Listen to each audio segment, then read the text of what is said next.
mes parents ont fièrement partagé une photo de mon PC de jeu à 7900 €, fracassé sur la terrasse, avec la légende « Cette installation appartient à ton frère, maintenant ». En moins de 10 minutes, 127 proches avaient aimé la publication. Ma sœur a ajouté « Il a toujours été trop fauché pour de vraies victoires ». Papa a ri dans les commentaires. Je suis resté silencieux, et j'ai agi cette nuit-là. Papa, à 6h, 14 messages. Mon frère, à 7h, 29 appels manqués. Maman, à 8h, s'il te plaît, donne-nous une chance. Le processeur graphique a frappé les dalles de la terrasse en premier. Ce ne fut pas un simple fracas, mais un craquement sec et sourd, comme une brique tombée du 2e étage sur du béton humide. Ensuite, l'alimentation a suivi. Et celle-là a résonné. Une note métallique, qui a ricoché contre le bardage, et qui est restée suspendue dans la chaleur de juillet pendant 3 longues secondes, avant de s'éteindre. Je me tenais au bord de l'allée, mes clés encore à la main. La porte vitrée coulissante était grande ouverte.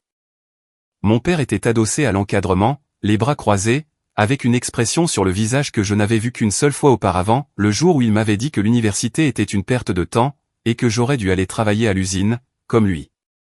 Ce regard signifiait qu'il avait pris une décision, et que cette décision était irrévocable. Ma mère se tenait derrière lui, son téléphone levé. Elle filmait. La terrasse ressemblait à un bac de pièces détachées, que quelqu'un aurait vidé depuis le toit. Le boîtier était fendu le long de la couture, et l'un des panneaux en verre trempé avait éclaté en une galaxie de minuscules carrés, éparpillés sur les dalles. La carte mère était face contre terre, dans une flaque de pâte thermique et de cuivre tordu. Le radiateur s'était séparé du système de refroidissement liquide, AIO, et reposait contre le pied d'une chaise longue, comme s'il avait essayé de ramper pour s'éloigner. 7 917,43 €. C'était le chiffre exact sur les reçus. Chaque composant avait été acheté sur une période de 4 mois. Chacun avait été déballé, inspecté, et installé à la main, dans cette chambre du 2e étage. Cette chambre faisait partie d'un accord. J'avais mon propre appartement à 14 minutes à l'est, un studio avec une connexion au débit moyenne, et sans espace pour une station de travail à double écran. Mais la maison, elle, avait la fibre optique, et un circuit dédié que l'usine avait installé des années plus tôt, et que mon père n'avait jamais annulé. Je maintenais tous les systèmes de la maison, les caméras de sécurité, le réseau, les abonnements de streaming, et le forfait téléphonique. En échange, la chambre restait la mienne. Mon laboratoire y restait. C'était l'accord.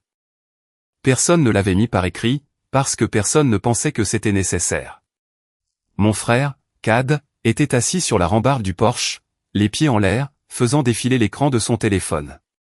Il ne regardait pas les débris. Il n'en avait pas besoin. Il avait déjà vu la scène se produire. Il avait même peut-être aidé à ce qu'elle se produise. Et là, sur le sol, à moitié caché sous un éclat de verre trempé, je l'ai vu. Une simple touche de clavier mécanique, peinte à la main avec une fleur de cerisier en 3 nuances de rose. Le vernis transparent était rayé d'un côté, mais les pétales étaient toujours bien visibles.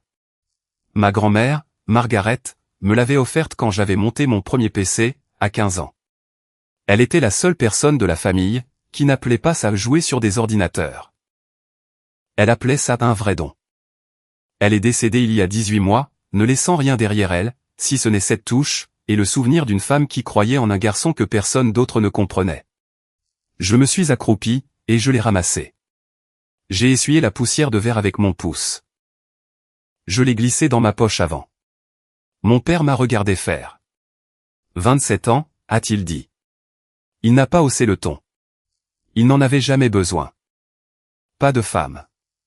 Louer une boîte de la taille d'un placard, et utiliser encore une pièce de ma maison, pour cet écran.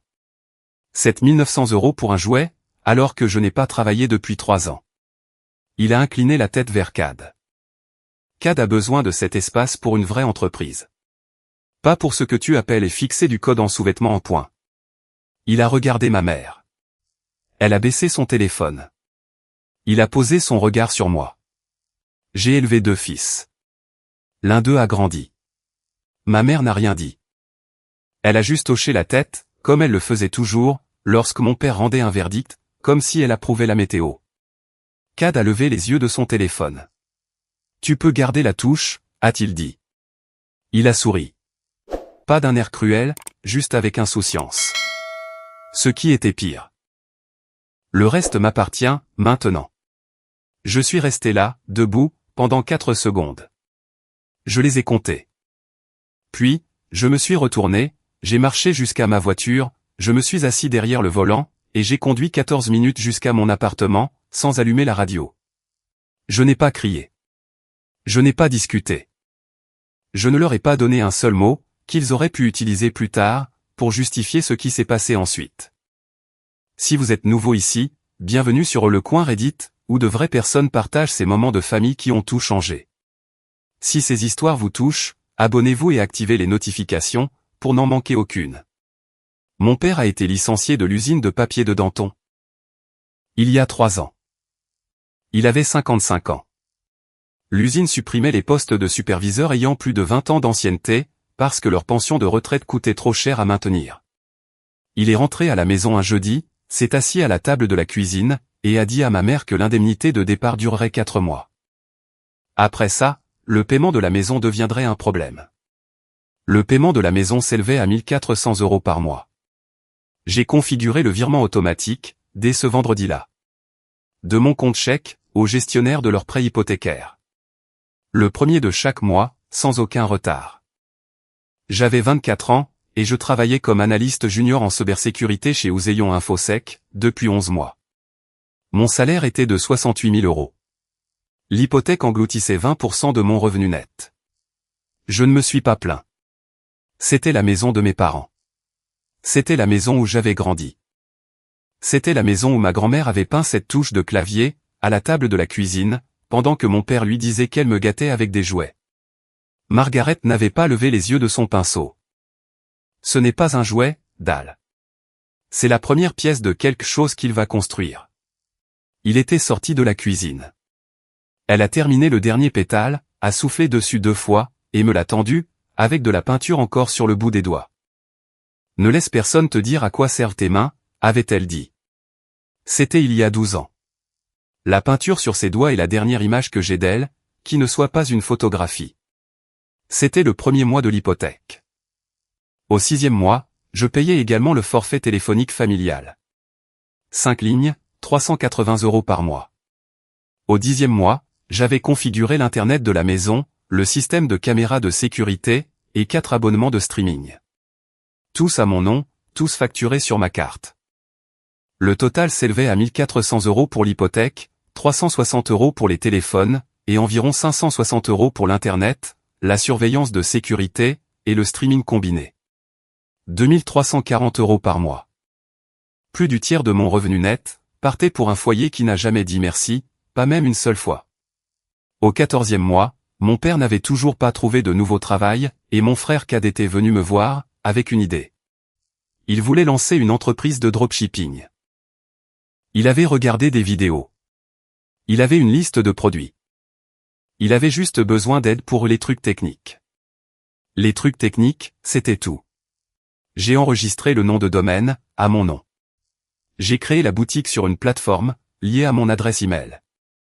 J'ai configuré le compte de traitement des paiements Stripe, en utilisant mon numéro de sécurité sociale.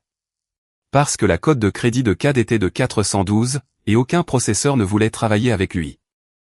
J'ai connecté l'API du fournisseur, configuré les automatisations d'expédition, rédigé les descriptions de produits, et conçu le logo.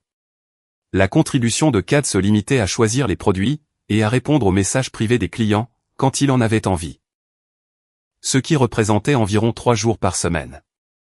L'entreprise a généré 34 000 € de revenus, l'année dernière. CAD a dit à tout le monde que c'était la sienne. Mon père l'a présenté lors d'un barbecue familial, comme l'entrepreneur. Ma mère lui a acheté une plaque avec l'inscription Boss, pour son bureau. Personne n'a parlé de moi. Personne n'a mentionné le domaine à mon nom, le compte marchand sur mon numéro de sécurité sociale, ou les 1 400 € qui quittaient mon compte chèque, le premier de chaque mois, pour que la maison où se déroulaient ces barbecues, ait toujours un toit. Et voici la partie, qui m'a pris le plus de temps à comprendre. Ce n'était pas seulement, qu'ils oubliaient ce que je faisais pour eux. Mon père disait activement à la famille, que je ne faisais rien. Ma cousine Tara m'avait montré un fil de discussion, il y a 6 mois. Mon père y avait écrit, Reed vit encore sur notre dos. Aucune ambition. Il reste assis dans cette chambre, à cliquer sur une souris toute la journée, pendant que Cad construit quelque chose de réel. Je suis trop vieux, pour continuer à le porter. Ce message avait reçu 11 réponses. Chacune d'entre elles approuvait. Mon oncle Boyd avait répondu avec un emoji pouce en l'air. Ma tante June avait écrit, ce garçon a besoin d'un électrochoc. Ma sœur Paige avait ajouté, ça a toujours été comme ça. 11 personnes dans ma propre famille, croyaient que j'étais un fardeau. Tout ça parce que l'homme dont je payais le prêt immobilier, le leur avait dit. La seule personne à mon travail, qui était au courant de tout ça, c'était Hugo Vance. L'ingénieur principal en sécurité, qui était assis à 2 bureaux du mien. Hugo avait 44 ans, une voix qui ressemblait à du gravier dans une boîte de conserve, et n'avait jamais, en 4 ans, posé de questions personnelles. Jusqu'à cet après-midi où il m'a trouvé assis dans ma voiture, dans le parking pendant la pause déjeuner, moteur éteint, fixant le volant. Il a toqué à la vitre. Je l'ai baissé. Il a dit, quiconque t'a mis dans cet état, ne mérite pas ton silence. Il n'a pas demandé ce qui s'était passé. Il n'a pas donné de conseils. Il est juste resté là, dans le garage, les mains dans les poches de sa veste, jusqu'à ce que je sois prêt à retourner à l'intérieur. Et puis, il a marché à côté de moi dans le hall, sans dire un mot de plus. C'était il y a 2 ans. C'était la première fois de ma vie d'adulte, que quelqu'un se tenait à mes côtés, sans avoir besoin d'une raison. Ce samedi soir, j'étais assis dans mon appartement, avec la touche de clavier posée sur le bureau, à côté de mon écran. Le soleil se couchait, et la lumière frappait les pétales peints sous un angle qui les faisait toujours paraître humides, comme si Margaret venait de les terminer. Mon téléphone a vibré. Puis une deuxième fois. Puis une troisième. La publication était publique. Mon père avait pris la photo de haut. La terrasse, le verre brisé, la carte mère tordue, le boîtier fissuré. La légende disait, cette installation appartient à ton frère, maintenant. Certaines leçons doivent être apprises à la dure. En dessous, le nombre de j'aime grimpait. 41, 57, 78, 103, 127. Ma sœur Paige avait commenté la première, il a toujours été trop fauché pour de vraies victoires. Nous autres avons des prêts hypothécaires et des mariages. Reed, lui, a un clavier lumineux et un monde imaginaire. Sous le commentaire de Paige, mon père avait laissé un emoji mort de rire. Cad avait commenté avec un pouce en l'air, et un emoji couronne. Pas de mots, il n'en avait pas besoin. 127 personnes convenaient que le garçon, qui payait l'hypothèque, le forfait téléphonique, l'Internet, et l'intégralité de l'entreprise de son frère, était un fardeau. Parce que mon père avait passé 3 ans à leur dire exactement cela. Et j'avais passé 3 ans, à ne rien dire. J'ai tenu la touche dans le creux de ma main. J'ai failli l'appeler. J'ai failli appuyer sur le bouton, et dire, s'il te plaît, papa, dis-leur juste la vérité. Les pétales peints ont accroché les dernières lueurs du jour. La voix de Margaret résonnait, quelque part dans ce vernis transparent rayé, ce garçon va construire quelque chose. Mon pouce s'est éloigné du bouton d'appel, pour se poser sur le pavé tactile de l'ordinateur portable. Je n'ai pas construit un appel téléphonique. J'ai construit autre chose. J'ai ouvert un onglet de navigateur. Puis un autre. Puis 6 autres. Le rapport de police a été déposé à 23h40. J'ai utilisé le portail en ligne du bureau du shérif du comté. Le formulaire d'admission l'a classé comme destruction de biens constituant potentiellement un crime, en attente d'évaluation. Puisque la valeur documentée dépassait le seuil de 5 000 € fixé par l'État pour les dommages de niveau criminel.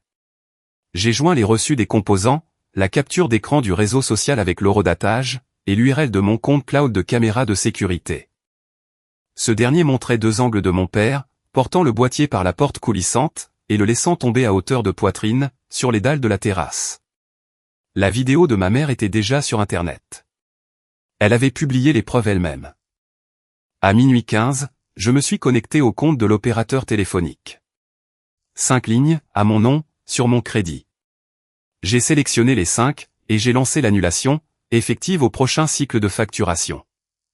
Mais j'ai aussi appelé la ligne d'assistance en dehors des heures d'ouverture, et j'ai demandé la suspension immédiate des lignes 2 à 5. Le représentant m'a demandé une raison. Je suis le titulaire du compte, et je n'autorise plus le service sur ces lignes. Elle l'a traité en 4 minutes. À minuit 40, j'ai annulé le service Internet de la maison. À mon nom, sur mon compte. Un appel téléphonique de 2 minutes. À minuit 55, j'ai désactivé le système de sécurité de la maison. Mon identifiant, mon stockage cloud. J'ai d'abord téléchargé les images des caméras, chaque fichier des 90 derniers jours, y compris l'enregistrement de la terrasse. Ensuite, j'ai révoqué les identifiants de la maison, et j'ai fermé l'abonnement de surveillance. À 1h20, j'ai résilié tous les abonnements de streaming, liés à ma carte. 7 services, 7 emails de confirmation d'annulation, arrivant l'un après l'autre. Comme un roulement de tambour, que personne d'autre ne pouvait entendre. À 1h45, j'ai ouvert le tableau de bord Stripe. Le compte de traitement marchand était enregistré sous mon numéro de sécurité sociale. CAD l'opérait depuis 20 mois, sans accord écrit, sans mon autorisation dans le dossier, et sans déclarer un seul centime des revenus, sous mon numéro d'identification fiscale. J'ai d'abord gelé toutes les nouvelles transactions. Ensuite, j'ai procédé au remboursement des 9 commandes en attente, pour un total de 1 240 €, sur les modes de paiement initiaux des clients. Aucun acheteur innocent n'allait subir de pertes, juste parce que mon frère jouait à l'entrepreneur, avec mes identifiants. Une fois que chaque commande en attente a affiché un remboursement terminé, j'ai déposé un signalement d'opérateur non autorisé auprès de l'équipe des risques de Stripe, et j'ai demandé la suspension complète du compte. Ensuite, j'ai initié le transfert de domaine. Mon nom, mon enregistrement.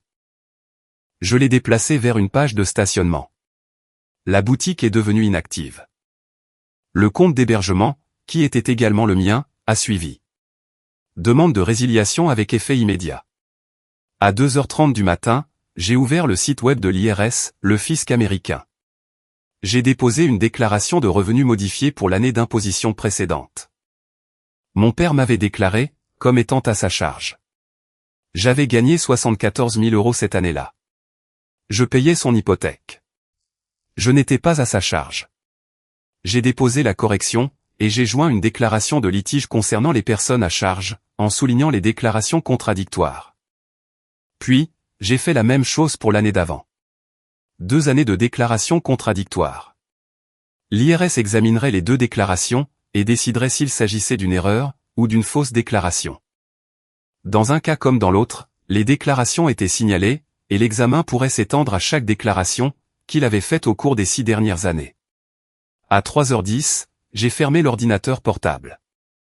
L'appartement était plongé dans l'obscurité, à l'exception de la lampe de bureau, et de la touche de clavier qui reposait dans son halo. Des pétales roses sur du plastique noir. Je l'ai ramassé, je l'ai retourné une fois entre mes doigts, je l'ai reposé, et je suis allé me coucher. J'ai dormi 5 heures. Ce fut le meilleur sommeil que j'ai eu en 3 ans. Mon téléphone m'a réveillé à 6h02. 14 messages de mon père. Le premier disait, l'Internet est en panne. Appel Spectrum. Le 4e disait, nos téléphones sont coupés. Qu'est-ce que tu as fait? Le 6e disait, le site web de CAD a disparu. As-tu touché à quelque chose? Le 8e disait, Reed, ce n'est pas drôle. Le 11e disait, appelle-moi tout de suite. Le 14e, envoyé à 6h47, disait, rien, juste un point. Un simple point sur un écran. Le message le plus court qu'une personne puisse envoyer, quand elle est à court de tout le reste. À 7 heures, les appels de CAD ont commencé. 29 appels, le temps que je finisse mon café. J'ai regardé les notifications s'empiler sur l'écran, comme une tour construite par quelqu'un, qui ne comprenait pas qu'il était déjà trop tard. CAD s'était réveillé, avait vérifié sa boutique, et avait trouvé une erreur 404, là où se trouvait autrefois son entreprise. Son tableau de bord Stripe affichait un avis de suspension. Ses emails rebondissaient. Son domaine était stationné. 20 mois de son entreprise, évaporés entre minuit et l'aube. Parce que chaque pièce de ce puzzle avait toujours été à moi. À 8 heures, ma mère a laissé un message vocal. Sa voix était celle qu'elle utilisait lorsque le pasteur venait rendre visite, douce, prudente, et façonnée pour un public. Reed, chérie, quoi qu'il se soit passé, on peut arranger ça. S'il te plaît, donne-nous juste une chance. Ton père ne pensait pas ce qu'il a dit. On peut discuter de l'ordinateur. Rappelle-moi, mon cœur. J'ai posé le téléphone sur le bureau, face contre terre, à côté de la touche. J'ai failli la rappeler. Mon doigt a plané au-dessus du bouton pendant 11 secondes. Je le sais, car l'horloge du bureau était dans mon champ de vision. 11 secondes. Puis, j'ai regardé la touche, et j'ai repensé à 38 mois de paiement. 1400 € par mois. 53 200 €. Et ça, ce n'était que l'hypothèque. Sans compter le forfait téléphonique, l'Internet, le système de sécurité, le streaming, ni les centaines d'heures que j'avais passées à construire et à maintenir une entreprise que mon frère revendiquait comme étant la sienne. 53 000 €. Et mon père m'a traité de fardeau, devant toute la famille, et 127 inconnus. Le téléphone est resté face contre terre. Ce dimanche-là, à midi, l'histoire a éclaté, à une table où je n'étais pas assis. Mon oncle Boyd organisait son déjeuner dominical régulier, chez lui, sur Ridgefield. 12 chaises, du rôti de bœuf, du thé glacé, et un pichet en verre, que sa femme June possédait depuis 1987. Boyd avait 62 ans, c'était un électricien à la retraite, et la seule personne de la famille Larkin, qui vérifiait encore les choses, avant d'y croire. Boyd avait vu la publication, samedi soir. Il avait également vu la réponse qui est apparue en dessous, à 9 h dimanche matin, 6 heures avant que mon père ne réussisse à l'effacer. Ma cousine Tara, à qui j'avais montré les relevés de virements bancaires 6 mois plus tôt, avait posté 4 captures d'écran, sous la photo originale. Les reçus de virements automatiques mensuels de l'hypothèque. De mon compte chèque, au gestionnaire de l'hypothèque du foyer Larkin. 38 mois. 1400 € chacun. Mon nom en haut, leur adresse en bas. Elle l'avait légendé, le fardeau payait les factures. 214 personnes l'ont vu, avant que la publication ne soit retirée. Au moment où mon père est entré dans la maison de Boyd à 12 h 15, 6 membres de la famille avaient déjà vu les captures d'écran. Boyd l'a laissé s'asseoir, l'a laissé se servir du thé glacé, et l'a laissé prendre une bouchée de rôti de bœuf. Ensuite, Boyd a posé son téléphone sur la table, écran vers le haut, et l'a fait glisser vers l'assiette de mon père. Tu nous as dit à tous, que ce garçon te saignait à blanc. La voix de Boyd était posée. De la manière dont parle un homme, qui a déjà pris sa décision, et qui ne vous accorde que la courtoisie de l'entendre en premier. 38 mois. 53 000 €. Ces reçus portent son nom, sur chacun d'eux. Tu veux nous expliquer ça, avant que je ne montre le reste à cette table? Mon père a posé sa fourchette, l'a reprise, puis l'a reposée. C'est entre Reed et moi. Ça a cessé d'être entre toi et Reed, quand tu as posté une photographie de ses biens fracassés sur ta terrasse, et que tu as invité 200 personnes à se moquer de lui. A répondu Boyd. Y compris moi. J'ai aimé cette publication, Dal. Je l'ai aimée, parce que je te croyais. Maintenant, je regarde 38 mois de paiements hypothécaires, venant du garçon que tu as traité de parasite. Et je me demande, quelles autres choses tu m'as dites, qui n'étaient pas vraies. June s'est adossée à sa chaise. Elle a tiré son assiette de 15 cm, pour la rapprocher de son corps, comme pour protéger sa nourriture de ce qui allait se passer. La fille de Boyd a posé son verre, et ne l'a plus repris. Un neveu, au bout de la table, a reculé sa chaise de quelques centimètres, sans se lever. Le genre de mouvement qui dit « Je veux partir, mais j'ai besoin d'entendre ça d'abord ». Et le nom du garçon figure sur toute l'entreprise de CAD, a poursuivi Boyd. Le domaine, le compte de paiement, l'hébergement, le traitement des paiements marchands. Tout est enregistré au nom de Reed. CAD ne possède pas une seule pièce, de ce qu'il prétendait être à lui. La mâchoire de mon père s'est crispée. CAD a construit cette entreprise. CAD a choisi les produits dans un catalogue en ligne. Reed a construit la boutique, a rétorqué Boyd.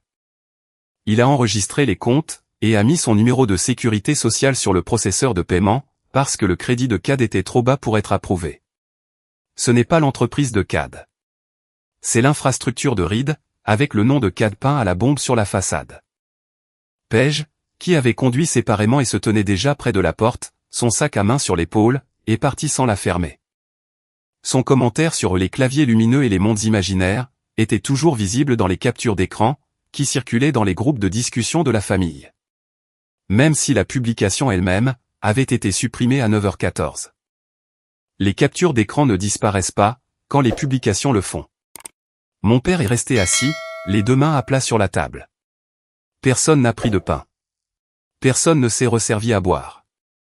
Le rôti de bœuf a refroidi, au centre d'une table où 12 personnes avaient l'habitude de parler tout en même temps. Et où maintenant, plus personne ne parlait du tout. Ce soir-là, à 19h, la sonnette de mon appartement a retenti. Mon père se tenait dans le couloir, avec ma mère derrière lui, et Cad derrière elle. Les yeux de Gail étaient rouges. Le visage de Cad avait l'air creusé, l'air d'un homme qui avait rafraîchi une page web morte pendant 12 heures d'affilée. Ce qui est exactement ce qu'il avait fait. La mâchoire de mon père était serrée, de la manière dont elle se serrait toujours, quand il s'apprêtait à faire la morale. Mais quelque chose dans son regard avait changé. Sa morale n'avait plus d'emprise, désormais. Je les ai laissés entrer. Je ne leur ai pas proposé de s'asseoir. Je ne leur ai pas proposé d'eau.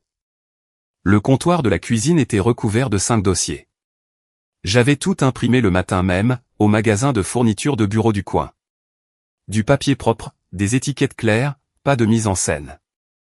La touche de clavier était posée au bout du comptoir, près de la fenêtre, ses pétales roses accrochant la lumière de la cuisine. Cad a parlé le premier. Mon site est en panne. Mon compte Strip est gelé. Les clients ont reçu des avis de remboursement, que je n'ai pas envoyés. Tu dois tout remettre en place. Le domaine est à mon nom, ai-je répondu. L'hébergement est à mon nom. Le compte marchand est sur mon numéro de sécurité sociale. J'ai remboursé toutes les commandes en attente, avant de suspendre le compte. Parce que ces clients ne méritaient pas de perdre de l'argent à cause de ça. Tu n'as jamais rien possédé de tout cela. Cad. Tu l'as exploité. Il y a une différence. C'est mon entreprise, a rétorqué Cad. Montre-moi un seul document avec ton nom dessus, ai-je répondu. Cad a ouvert la bouche, puis l'a refermée. Sa main a glissé vers sa poche arrière, puis est retombée. Il n'y avait rien dans sa poche arrière, qui puisse l'aider. Mon père s'est avancé. Ça va assez loin. Tu as prouvé ce que tu avais à prouver. C'est bien. Maintenant, remets tout comme c'était. Remettre quelle chose, ai-je demandé. Le forfait téléphonique que je payais? L'Internet que je payais? Les caméras de sécurité que j'ai installées, et que je gérais? L'hypothèque que je couvre depuis 38 mois, pendant que tu disais à la famille que je vivais à vos crochets? Je n'ai jamais dit ça, s'est défendu mon père. J'ai ouvert le deuxième dossier, et j'ai fait glisser une capture d'écran imprimée, sur le comptoir. Son message, envoyé dans la discussion de groupe familial, il y a 5 mois. Reed vit encore sur notre dos. Aucune ambition. Il reste assis dans cette chambre, à cliquer sur une souris toute la journée, pendant que Cad construit quelque chose de réel. 11 réponses. 11 accords. Ses propres mots, avec sa propre police d'écriture, sur son propre téléphone. Il a regardé la capture d'écran pendant 4 secondes, puis a détourné les yeux. Tu me déclares comme personne à charge sur tes impôts, ai-je dit. 2 années de suite. J'ai gagné 74 000 € l'année dernière, et j'ai payé ton hypothèque avec ça. J'ai déposé des déclarations modifiées, samedi soir. L'IRS a les déclarations contradictoires, maintenant, papa. Ils examineront les 2 dossiers, et décideront s'il s'agissait d'une erreur. Ou d'une fausse déclaration. Dans les 2 cas, ils peuvent auditer chaque déclaration que tu as faite, au cours des 6 dernières années. La couleur a quitté le visage de mon père. Ça a commencé par son front, et s'est descendu, comme quelqu'un qui tire un store derrière une vitre. Ses mains se sont posées à plat sur le comptoir. Les dossiers étaient entre nous, mais il ne les a pas touchés. Tu as détruit 7 900 € de ma propriété, et tu as posté la photo à toute la famille, ai-je continué. Cette photographie est une preuve de destruction de biens, au-dessus du seuil criminel de l'État. Le département du shérif l'a classé, et m'a donné un numéro de dossier. Ta femme a filmé l'acte, et l'a mis en ligne. 127 personnes l'ont aimé. Ça fait 127 témoins. Qui t'ont vu célébrer la destruction de ma propriété. Ma mère a plaqué ses 2 mains sur sa bouche. Le son qu'elle a émis n'était pas un mot. C'était le son qu'une personne fait, quand elle réalise que la vidéo qu'elle pensait être un tour d'honneur, est en réalité la pièce à conviction numéro A. Tu m'as traité de gars de 27 ans sans femme, louant une boîte, et fixant du code en sous-vêtements, ai-je dit. Ma voix ne s'est pas élevée.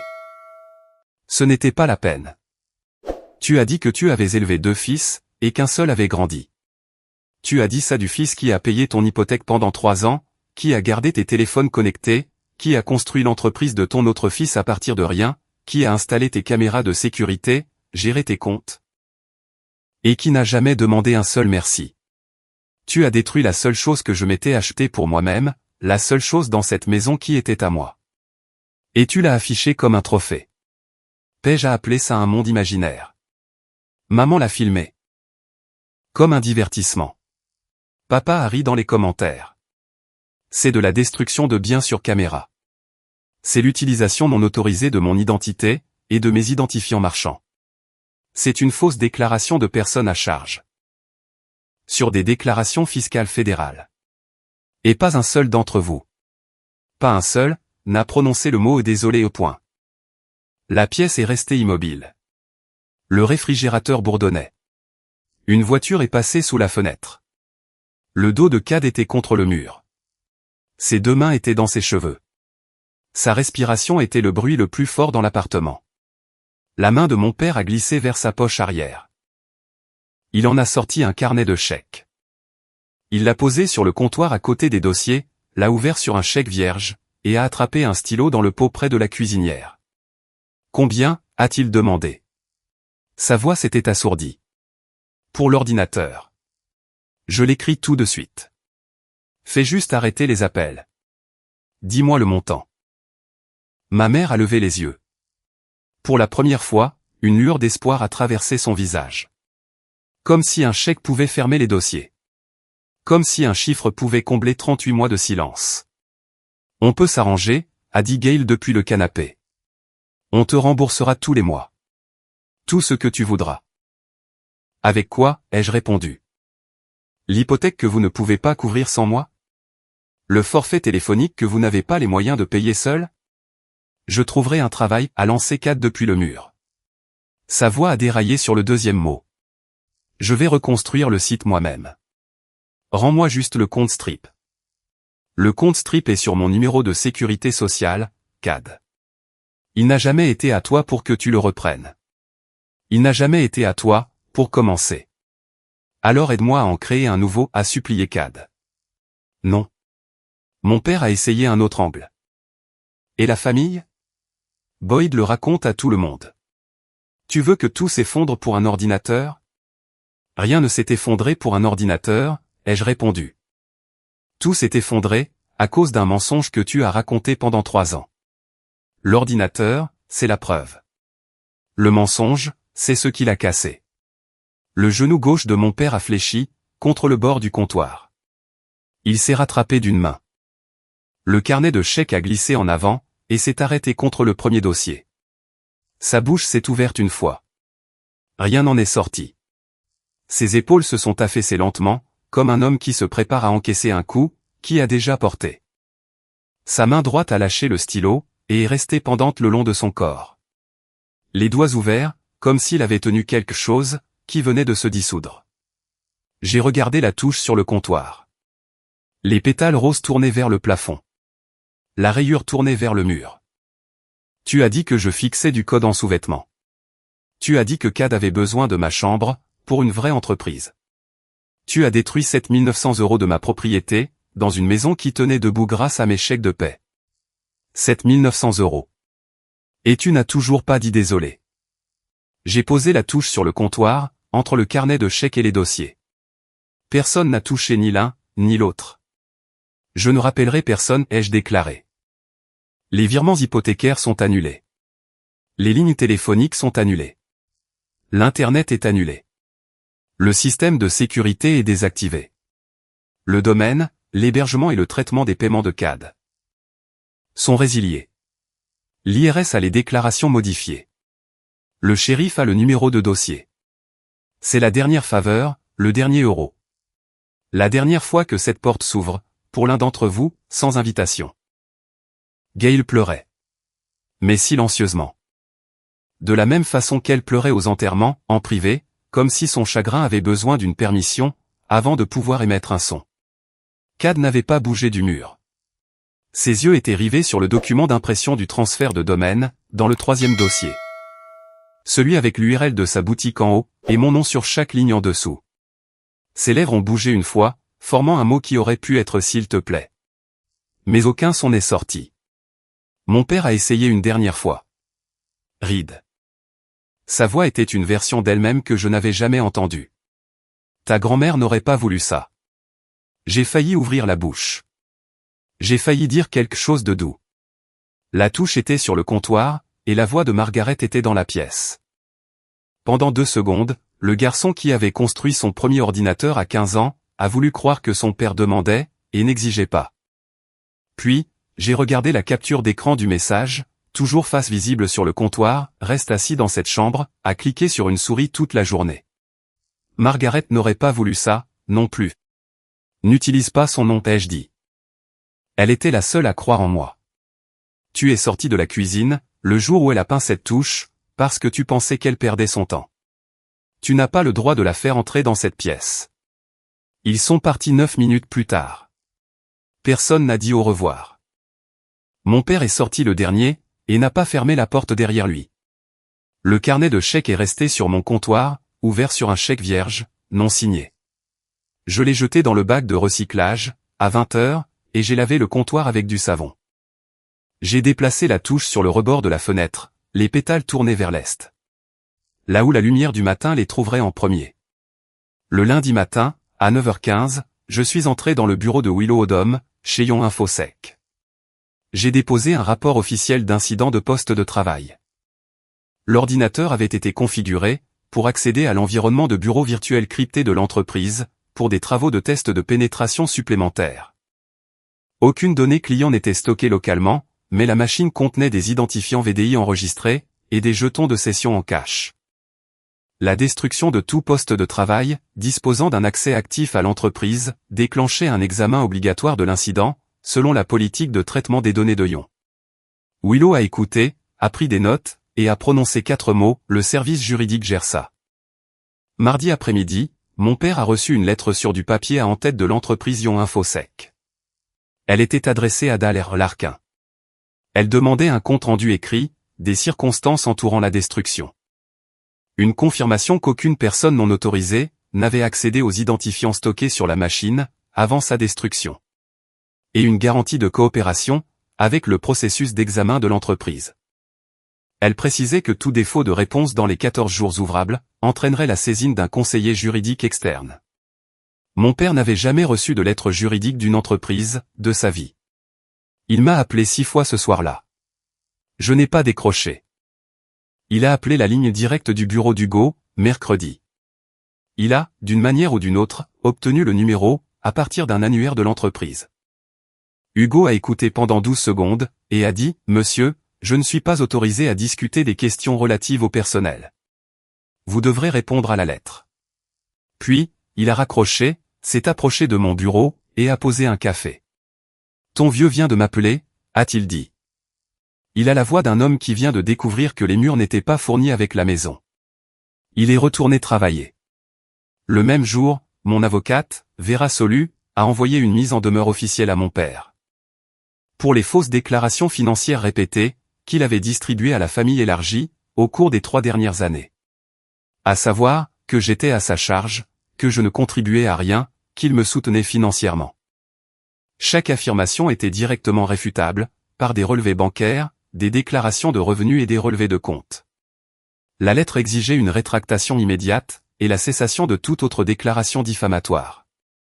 Elle précisait que la distribution continue, d'affirmations manifestement fausses, pourrait entraîner une action en diffamation.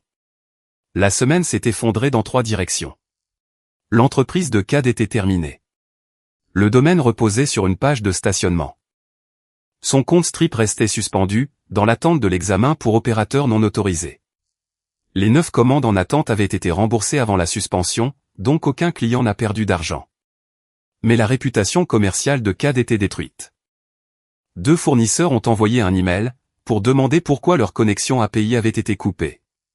Ils ne pouvaient pas leur répondre, car les accords avec les fournisseurs étaient liés à mon compte d'hébergement. Il a conduit jusqu'à mon appartement le jeudi soir, et a frappé pendant 6 minutes. Je n'ai pas répondu. Il a glissé un mot sous la porte, j'ai juste besoin des identifiants strip. 5 minutes, s'il te plaît. J'ai jeté le mot dans le bac de recyclage. Les répercussions sociales se sont propagées plus lentement, mais elles ont été plus profondes. La publication d'origine avait disparu, supprimée à 9h14 dimanche matin. Mais les captures d'écran de Tara, elles, avaient déjà voyagé. Elles ont circulé dans des groupes de discussion et des messages privés, pendant 9 jours. Tante June a envoyé un message à Gail, « Depuis combien de temps Reed paye-t-il votre hypothèque ?» Pas de réponse. Boyd en a parlé à 3 autres membres de la famille, dans son magasin de fournitures électriques, le mercredi. Vendredi, la discussion de groupe familial était devenue complètement silencieuse. 23 membres, 0 message en 9 jours. Le nom de mon père n'est apparu dans aucun fil de discussion. Personne ne l'a mentionné. Personne n'a demandé comment il allait. Le silence était plus bruyant que la publication ne l'avait jamais été. Le mari de Paige l'a appelé samedi soir. Savais-tu que Reed payait leur hypothèque, quand tu as écrit ce commentaire sur le clavier? Elle a raccroché. Il a rappelé. Elle n'a pas répondu. Il a envoyé un seul message texte, « Tu as humilié un homme, qui maintenait la maison de tes parents debout. Explique-moi pourquoi. » Elle n'a pas répondu. Elle a changé sa photo de profil le lendemain matin, pour une photo de sa fille. L'ancienne photo, un cliché de famille pris lors du barbecue où mon père avait présenté Cad comme l'entrepreneur, a disparu sans le moindre commentaire. Le jeudi suivant, Paige a appelé mon père, et lui a hurlé dessus pendant 11 minutes. Tu m'as dit qu'il vivait à tes crochets. Tu m'as fait passer pour une idiote, devant 200 personnes. J'ai écrit ce commentaire, parce que je te croyais. Mon père n'avait pas de réponse pour elle, non plus. Et Cad. Cad s'est assis par terre dans sa chambre, à 3 heures du matin le mercredi. Son ordinateur portable ouvert sur la moquette. L'écran affichait une page de stationnement de domaine, là où se trouvait autrefois sa boutique. L'historique du navigateur montrerait, plus tard, 214 rafraîchissements de cette même URL morte. Le téléphone à côté de lui affichait 29 appels sortant vers mon numéro, sur 5 jours, et 0 réponse. Une boisson énergisante, chaude et sans bulle, reposait sur la moquette, près de son genou. La canette transpirait, laissant une auréole sombre dans les fibres. Il a fermé l'ordinateur portable, l'a ouvert, l'a refermé. L'anneau de lumière, ring light, qu'il avait acheté pour sa carrière de streamer, était toujours dans le coin, débranché. Toujours enveloppé dans sa mousse d'emballage. Il n'avait jamais été allumé. Il ne le serait jamais. 2 semaines plus tard, la lettre d'accusé de réception de l'IRS est arrivée chez mes parents. Une lettre type, confirmant la réception des déclarations modifiées, et notifiant le déclarant initial d'un examen de divergence en cours. Mon père s'est assis à la table de la cuisine, et l'a tenu des 2 mains pendant 40 minutes, sans bouger. Ma mère l'a trouvé toujours entre ses mains, quand elle est rentrée de son service, à 16 heures. Le café à côté de lui était froid. La lettre n'était pas froissée. Elle était parfaitement plate. Lise, et relue, jusqu'à ce que les mots cessent d'avoir un sens, et ne deviennent que des formes, sur du papier gouvernemental. Elle a prononcé son nom. Il n'a pas répondu. Il est allé se coucher à 16h30, et n'est pas descendu avant le lendemain matin. Le gestionnaire de l'hypothèque avait posté le premier avis de retard, 3 jours plus tôt. Première pénalité de retard, 87 €. Deuxième avis prévu dans 14 jours ouvrables, date de fin du délai de grâce. Le virement automatique, qui avait assuré chaque paiement pendant 38 mois consécutifs, avait disparu. La maison tenait toujours debout. Mais uniquement parce que le béton se moque de savoir avec l'argent de qui on l'a coulé.